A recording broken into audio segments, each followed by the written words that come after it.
거대 야당의 입법 폭주가 도를 넘어서고 있습니다. 국회의 갈래로 이어져 오던 원내 제2당 법사위원장과 집권당 운영위원장을 깡그리 무시하고 11개 상임위원장을 단독 셀프 선출하더니 국회 상임위 운영도 거대 야당 마음대로 하고 있습니다. 민주당은 지난 12일 법사위를 단독으로 열어 해병대원 특검법을 상정하더니 이틀 뒤인 14일에는 특검법 입법청문회를 열겠다고 했습니다. 또 같은 날 가방위에서는 방송 3법과 방통위법 개정안을 상정하면서 방통위법에 대해서는 입법청문회를 실시하겠다고 했습니다. 두 상임위 모두 국회법에 명시된 최소한의 법안 숙려 기간을 지키지도 않았습니다. 오로지 정치 공세를 위해 법적 절차도 무시한 채 입법 폭주를 하고 있는 것입니다. 특히 해병대원 특검법을 밀어붙이는 것은 자기 모순의 결정체입니다. 현재 공수처에서 한창 수사 중인 사안인데도 야당은 자신들이 주도해서 만든 수사기관을 믿지 못하겠다고 하면서 오직 야당이 지명한 특별검사를 통해 수사하는 것만이 정답이라고 줄기차게 외치고 있습니다. 이것도 부족하다는 건지 입법청문회를 정가의 보도마냥 제멋대로 휘두르며 정부 인사 등의 출석을 압박하고 나섰습니다. 이종섭 전 장관 등 공수처, 경찰 수사 사건의 피의자 참고인들을 모두 정인으로 채택해서 그들을 상대로 민주당이 직접 수사하겠다는 것이고 국회 본회의의 의결 없이 사실상 국정조사를 하겠다는 것입니다. 민주당 소속의 법사위원장이라는 분은 불출석하거나 불출석이 예상될 때는 모두 정인으로 의결해 정은 감정법에 따라 처벌하는 절차를 밟겠다면서 얼음장을 놓았고 필요한 경우 동행명령장을 발부해서 강제 구인할 것이라며 대놓고 경고하기도 했습니다.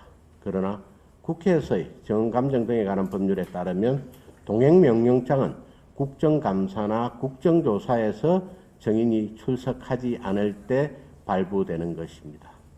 법률을 몰라서 하신 발언인지 아니면 거짓말로 국민을 협박하려는 의도인지 궁금합니다.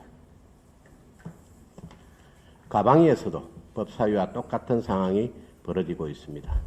지난 21대 국회에서 폐기된 방송 3법을 재상정했는데 이는 KBS, MBC, EBS 등 공영방송을 민노총 언론노조와 손잡고 야당 마음대로 주무르겠다는 것입니다. 또한 방통위법 개정안 입법청문회를 열겠다는 것 역시 그간 민주당이 줄기차게 주장해온 방통위원장 탄핵 명분쌓기의 일환입니다. 민주당이 당론 발의한 방통위법 개정안 제안 이유를 보더라도 민주당이 위법, 방통위원장 탄핵 사유라며 주장했던 방통위 2인 체제가 사실은 아무런 법률적 하자가 없음을 스스로 인정했습니다. 결국 방통위원장 탄핵 공세를 펴기 위해 위법이라고 억지 주장을 해온 것에 불과합니다.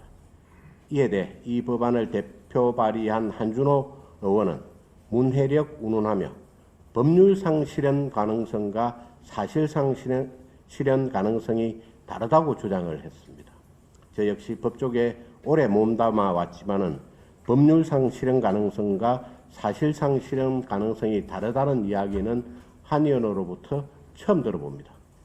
민주당은 말도 안 되는 궤변을 늘어놓을 것이 아니라 공영방송을 장악하고 방통위에 재갈을 물리기 위한 입법권 남용부터 중단하시기 바랍니다.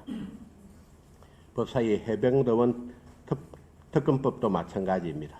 말로는 진상규명을 외치지만 실상은 입법 폭주의 수단일 뿐입니다.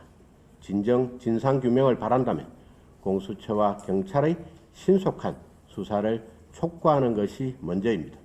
민주당이 이렇듯 법적 절차를 무시한 채 속전속결로 국회 운영을 밀어붙이려 한다면 결국 거센 민심의 역풍을 맞을 수밖에 없다는 점을 잊지 말기 바랍니다.